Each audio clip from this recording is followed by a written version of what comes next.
Hello, I'm Paula Keating, and welcome to Classroom Impact, an early literacy staff development series. This video series presents a complete early literacy package with the option of using individual videos to focus on a particular area of need. In this high-tech era where students surf the web to connect with information all over the world, and people use satellite navigation systems to find the nearest museum, literacy becomes more important than ever. Today, we think of literacy in such involved, intricate ways. Our students need visual, print, technological, and scientific literacy. It's a big job, and that's why I'm here. Think of me as a colleague, a questioner, a literacy coach, if you will, helping you meet your teaching responsibility to today's young children. Like satellite navigation, these videos will guide you in reaching this literacy destination. Your job will be to make needed repairs on old systems and install new ones where needed. Our philosophy centers around classroom impact. You can examine your beliefs and apply structures, tips, and shortcuts we offer. View a video straight through for a concise overview of the topic, or use the Facilitator Guide for a more in-depth approach. The Facilitator Guide gives complete directions and handout masters for conducting a staff development series or mini-series. Built into these videos are smart activities. They offer facilitators a chance to stop the video and do an activity with their group. Other viewers have the option of stopping to do the smart activity or moving on with the video. The presenters you'll see are nationally known researchers and experts in their field. They worked with a studio audience of teachers, making the videos relevant and personal. Most of all, you'll visit classrooms where teachers and students demonstrate early literacy in action. These are real, right-now teachers and their students doing everyday activities. We hope you enjoyed this video and the entire early literacy series.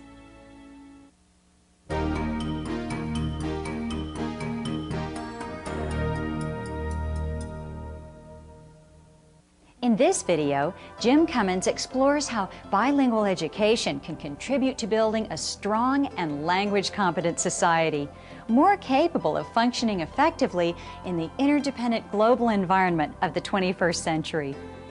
Jim received his PhD in educational psychology from the University of Alberta and is currently a professor in the Department of Teaching, Learning, and Curriculum at the University of Toronto. His research is focused on second language acquisition and bilingualism, with particular emphasis on the social and educational barriers that limit academic success for culturally diverse students. Jim shows in this video how to help minority students succeed academically by including support in first language literacy development. Classroom examples also help him illustrate how to sharpen students' linguistic and intellectual abilities through well-developed bilingualism.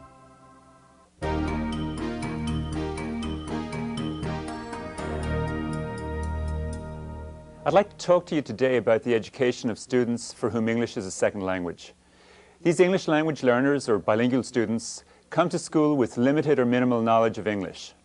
What kinds of programs and instructional approaches will work best in helping bilingual students acquire academic skills and develop the sophisticated knowledge of the English language that they will need to graduate? We're going to focus on one particular approach designed to help students succeed academically, namely bilingual education. The first step in implementing a quality bilingual program is to develop a knowledge base about the basic principles of second language and literacy development and the conditions that will promote academic achievement effectively for bilingual learners. When we understand the conditions for optimal language and literacy development, we're in a good position to adapt our program to local conditions and constraints. The first 4 segments of the program focus on what we know about second language acquisition and bilingual education. We look first at what exactly do we mean by language proficiency. In particular, is there a difference between conversational skills in a language and academic or literacy-related skills? Then we'll review what research has told us about how long it takes English language learners to catch up to their peers in conversational and academic aspects of English. We'll examine what are the effects of bilingualism on children's development. Does knowledge of two languages confuse children, or can it enhance their intellectual and academic functioning? Finally, we'll look at what the research says about bilingual education. Will bilingual instruction dilute children's exposure to English, or will the development of literacy in children's first language increase their capacity to absorb English reading and writing skills at a higher level? At this point, we'll be in a position to ask how we can implement this knowledge base effectively in the classroom, particularly in the area of early literacy development.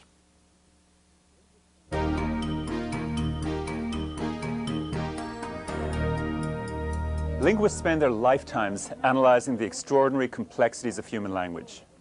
In addition to the 4 basic language skills of speaking, listening, reading, and writing, linguists are also concerned with components of language such as phonology, morphology, syntax, and so on.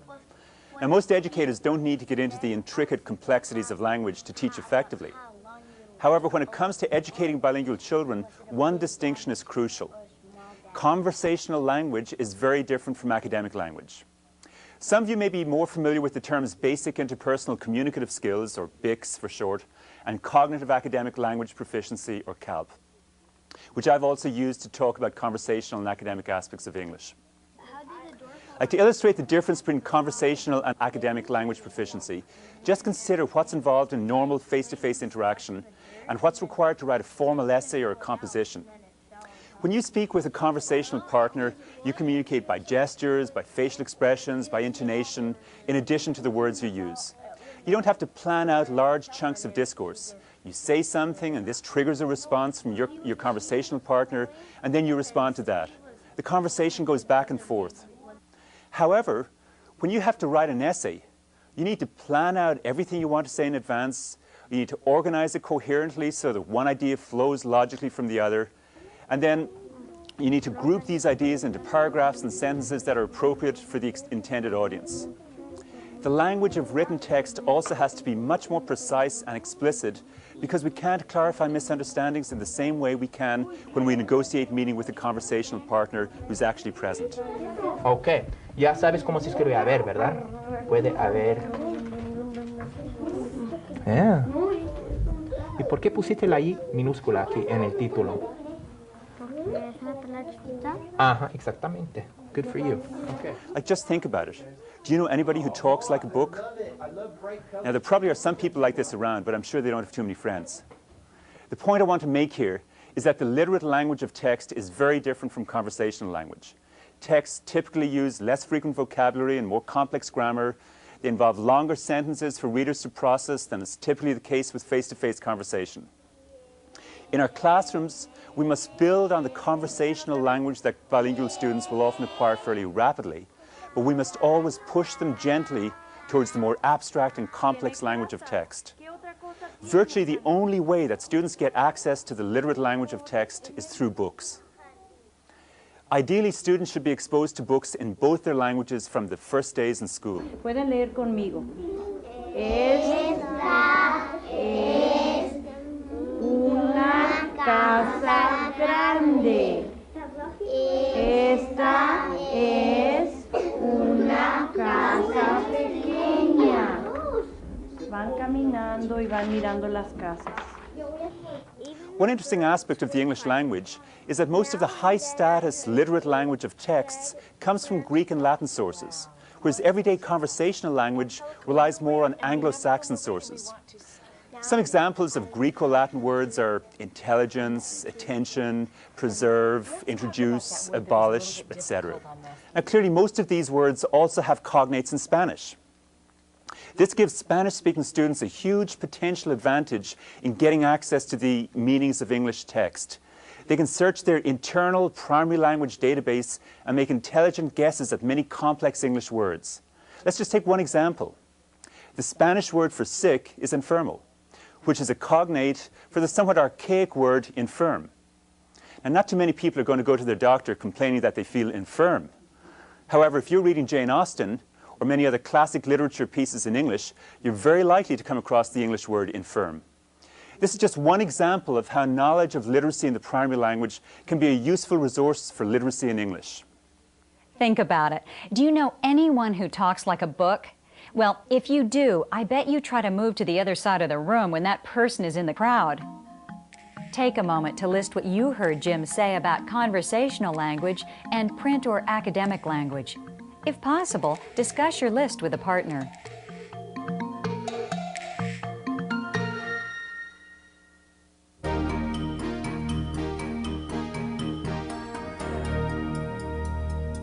It's very clear from research and from the experiences of countless educators that acquiring conversational fluency in a language is different from acquiring academic proficiency in that language.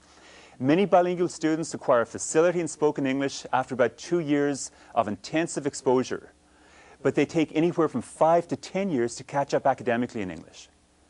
Now, there are 2 reasons for this gap in the speed with which students acquire peer-appropriate conversational and academic skills. First of all, English native speakers are not standing still. They're increasing their proficiency in academic English every year, so that English learners have to catch up to a moving target. Just make it concrete. Think about 2 children, both native speakers of English, one 6 years old and the other 12. In terms of everyday conversational skills, there isn't a great deal of difference between them. But there's a huge difference in English literacy skills. The 12-year-old is well on the way to adult levels of literacy, while the 6-year-old is just starting on this journey. This is the gap that students who are learning English as a second language have to bridge.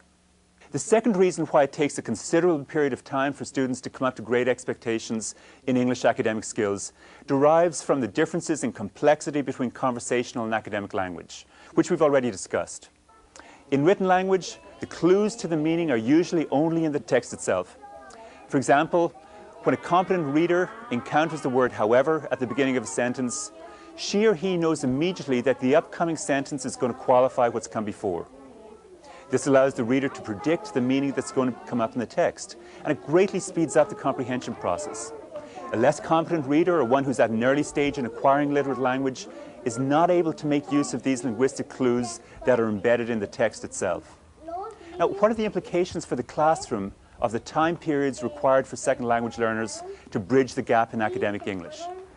In the first place, it means that we must be very careful about prematurely transitioning bilingual students into mainstream classes where their language development needs may not be adequately addressed.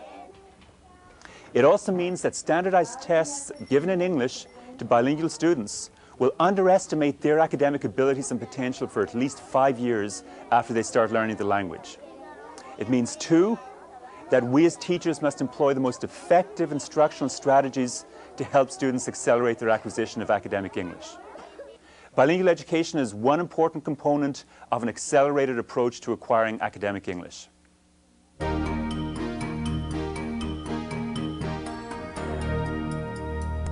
For many years, up until the early 1960s, many educators and researchers believed that bilingualism confused children's thinking and led to linguistic handicaps.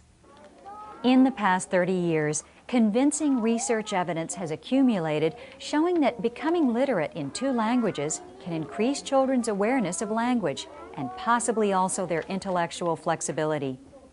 Because bilingual students have had more practice in processing language in the course of acquiring their 2 languages, they seem to become more conscious of the grammar of their 2 languages, of cognates or words that have similar origins in both languages, and generally of how language itself is put together. Jim has some visual examples of this point. These diagrams illustrate what the research is saying about the effects of bilingualism. In the first one, it says one wheel can get you places. In other words, knowing one language is fine as far as it goes. So can a big wheel and a little wheel. If you've acquired some second language skills, that's fine too. However, when your wheels are nicely balanced and fully inflated, you'll go further, provided the people who made the wheels knew what they were doing. In other words, the research is very clear that when bilingual children continue to develop both of their languages to a literate level throughout elementary school, they experience some additional educational payoff. However, when the primary language does not develop to a literate level, bilingual children are sometimes left without a foundation upon which they can build academic skills in English. Think about that 2-wheeler and the balance created through being bilingual and biliterate. Now think about the unicycle and the cycle with 1 large and 1 small wheel. Which cycle illustrates your personal or teaching experience? Has your experience with bilingual children been balanced?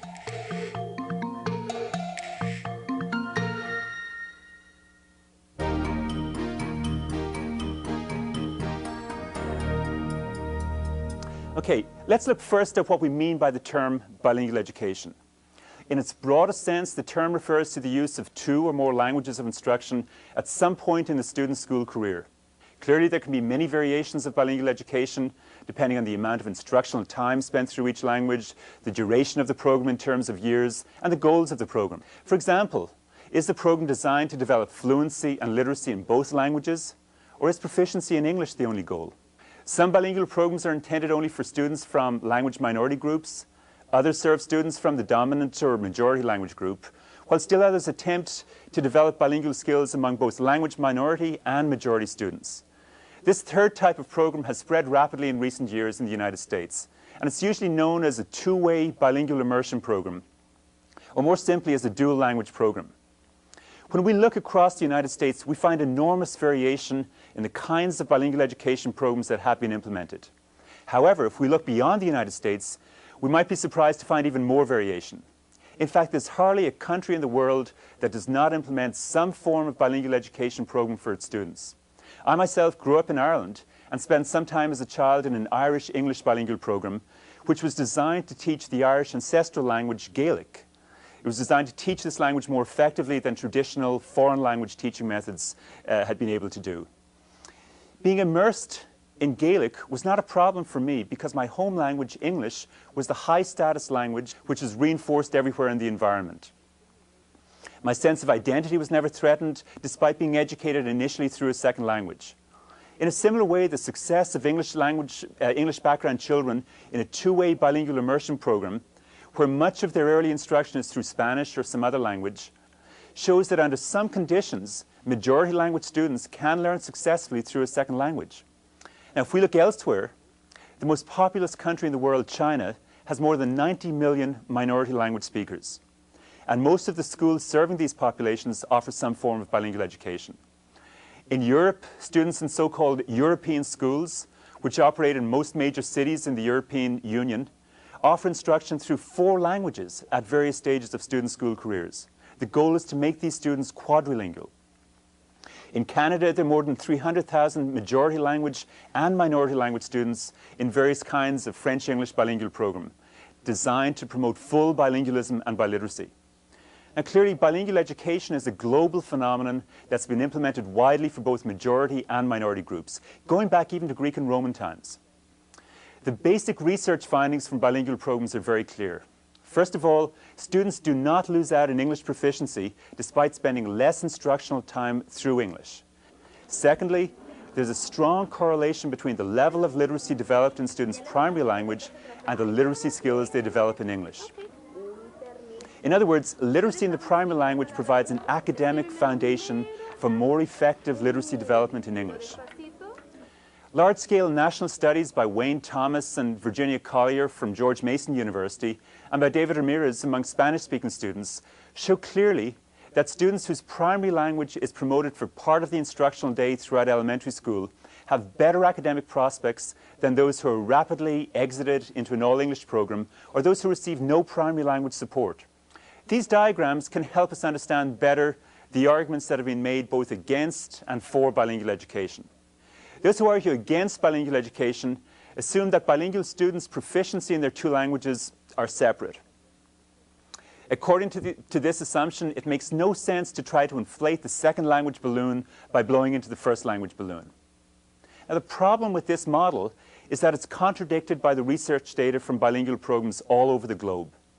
We find massive evidence for transfer of academic or literacy-related concepts and skills across languages. The common underlying proficiency model expresses this reality. What it's saying is that experience in either language can promote development of the proficiency underlying both languages, provided there's motivation to learn both languages and adequate exposure to both, either in school or in the wider environment. The dual iceberg representation expresses the point that all the surface aspects of a bilingual's 2 languages, such as pronunciation, fluency, etc., are clearly separate. there's an underlying cognitive academic proficiency that's common across languages. In concrete terms, this common underlying proficiency or interdependence principle means that in a Spanish-English bilingual program, Spanish instruction that develops Spanish reading and writing skills is not just developing Spanish skills. It's also developing a deeper conceptual and linguistic proficiency that's strongly related to the development of literacy in English. Let's quickly review the 4 principles Jim has covered. Conversational skills in a second language are important, but students need to acquire much more sophisticated academic competencies in the English language if they are to be successful in school. It usually takes at least 5 years for students to develop the level of sophistication in English required to succeed academically in the mainstream classroom. In situations where it is feasible, the most effective way to promote strong literacy development in English is to support reading and writing development in both languages. And students who become literate in both languages are more aware of language itself and what they can do with language. Thinking about these 4 principles, write a reflection on their importance in today's educational system.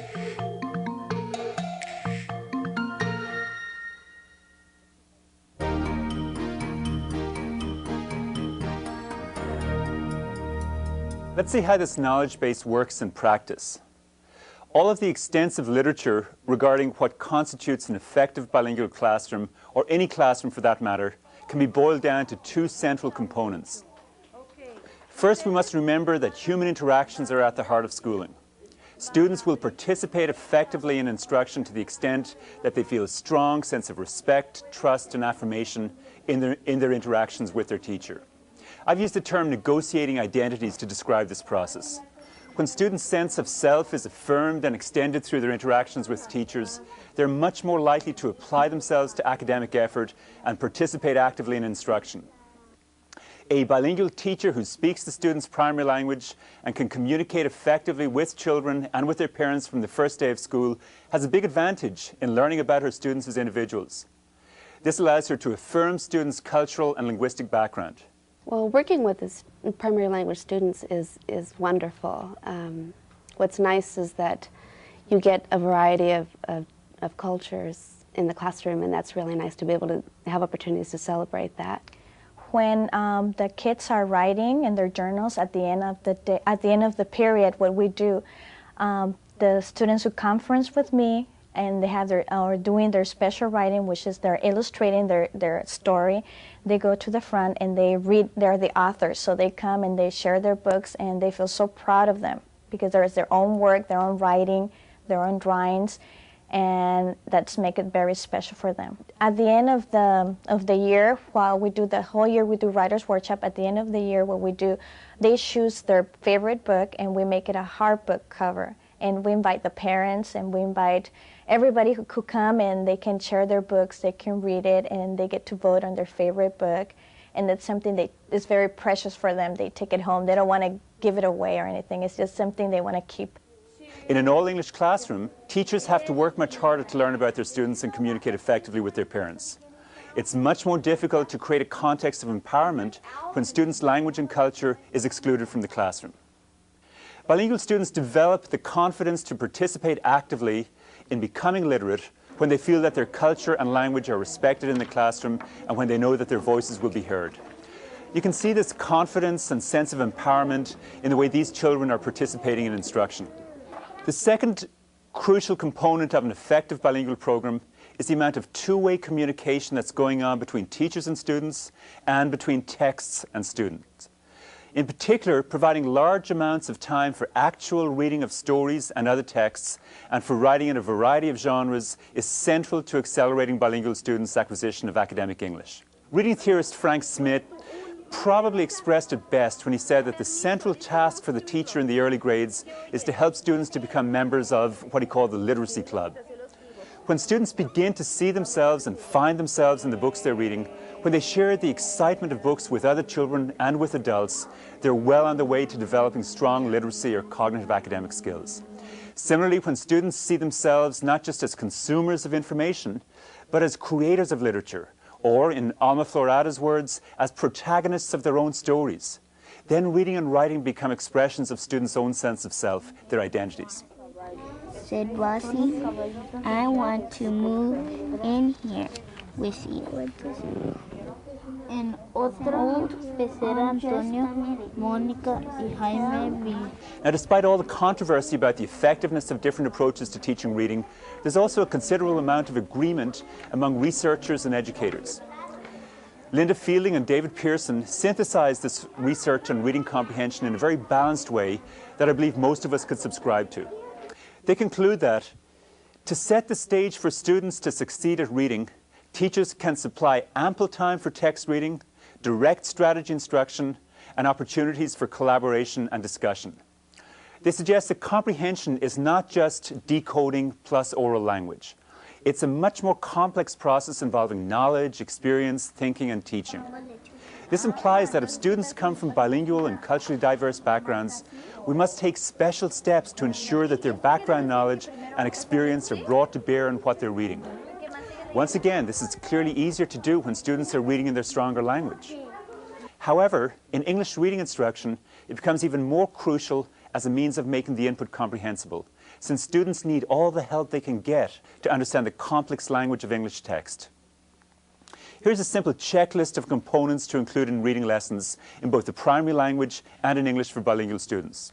Okay, first we need to activate prior knowledge and/or build background knowledge.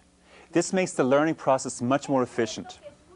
Activating prior knowledge in a systematic way also permits teachers to get to know their students better as individuals with unique personal histories.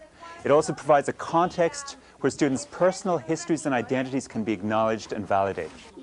Second, instruction needs to present cognitively engaging input with appropriate contextual supports. This is crucial to help students understand the meaning.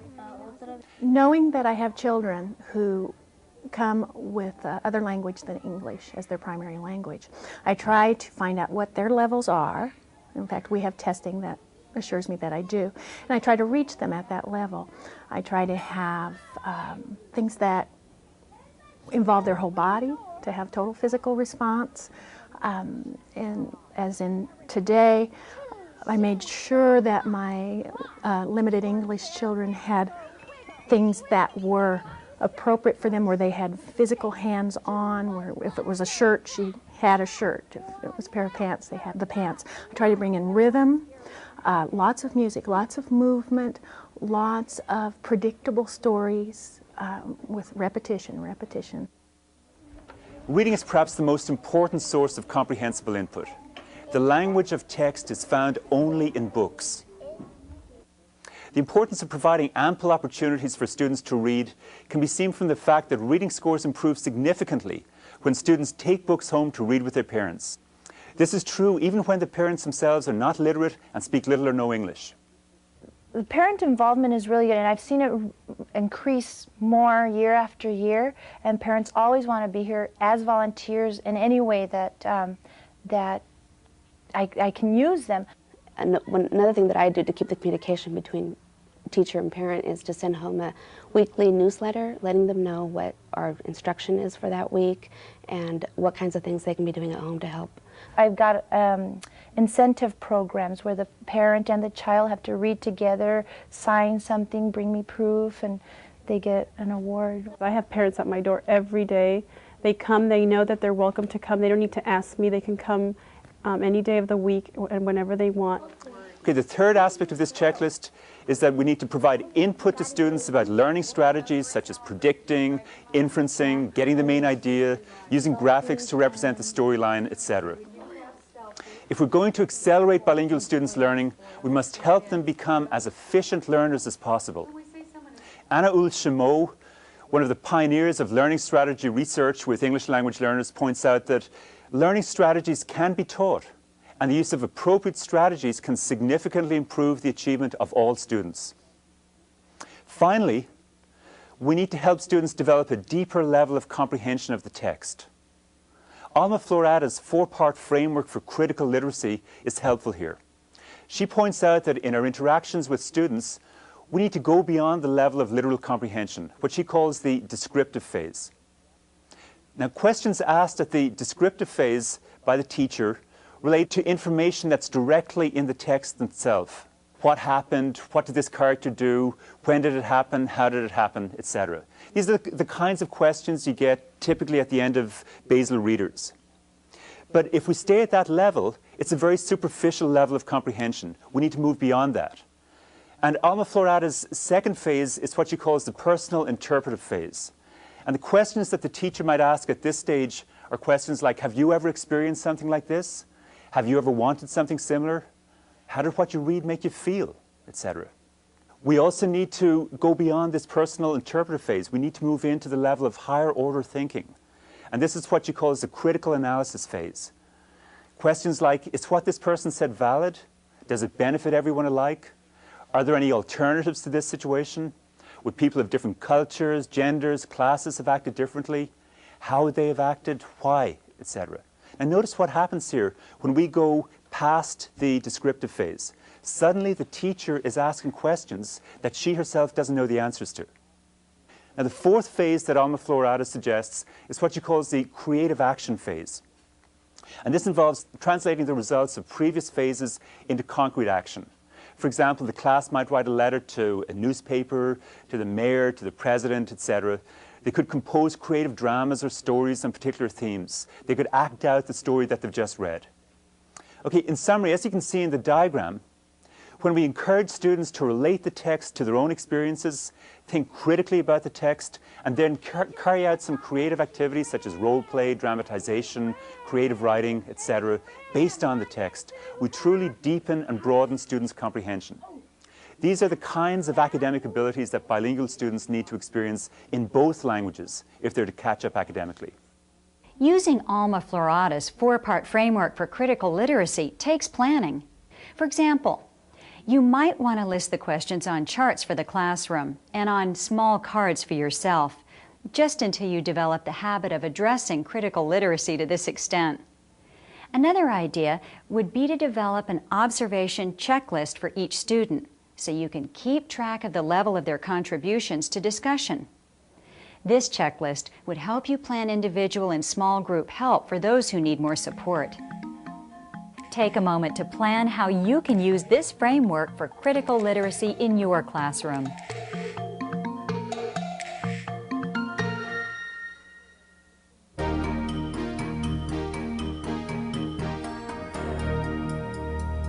We can conclude by returning to the three words that sum up the essential aspects of creating an empowering literacy environment in the classroom: achievement, acceleration, and affirmation. We need to focus on achievement because success in school for bilingual students is not just about learning language. It's about learning the kind of language necessary for academic achievement. By the end of elementary school, most bilingual students who've been in school since kindergarten have no problems expressing themselves fluently in English. The problem is that they are often several grades behind in English academic achievement. Promoting academic achievement entails developing literacy and content knowledge in the primary language and actively working for transfer of this knowledge to English as students progress through the grades. We must also always keep in mind that a bilingual program is a bilingual program. A strong focus on English literacy and content development is an intrinsic part of bilingual education from the earliest grades. We need to focus on acceleration because catching up in English academic proficiency takes time. And the more we can accelerate this process, the more cognitive power students will develop as they read and write in both of their languages. Contrary to what many policymakers and some educators assume, acceleration is not helped by immersing or submersing students in English prematurely. Students do need a strong English language development program from the earliest grades, but to be truly effective, this program should build on the foundation of primary language literacy and aim to develop students' power of self-expression in both their languages. Muy inteligente. And finally, affirmation, because affirmation is a universal human need. All of us need to have our self-worth affirmed in the eyes of others, and few people are more significant for a 6-year-old child than his or her teacher. It becomes much more difficult for a 6-year-old child to participate confidently in instruction when no adults in the school speak his or her language, when their prior experience is ignored in the instruction, and when the implicit message they receive is that they should leave their language and culture at the schoolhouse door. Prior to the 1970s, this was the experience of most bilingual children in countries around the world. Happily, this is changing. Schools across North America are seeing the results of well-implemented bilingual programs that aim to validate students' identities. Increasingly, curricula and reading materials are being produced that, in African-American educator Lisa Delpit's words, allow our children of colour to see the brilliance of their legacy too. And hopefully, we will continue to search for creative teaching approaches that equip our children with the cultural sensitivities, the language competencies, and the critical thinking skills that they will need to contribute to their societies in the world of the 21st century.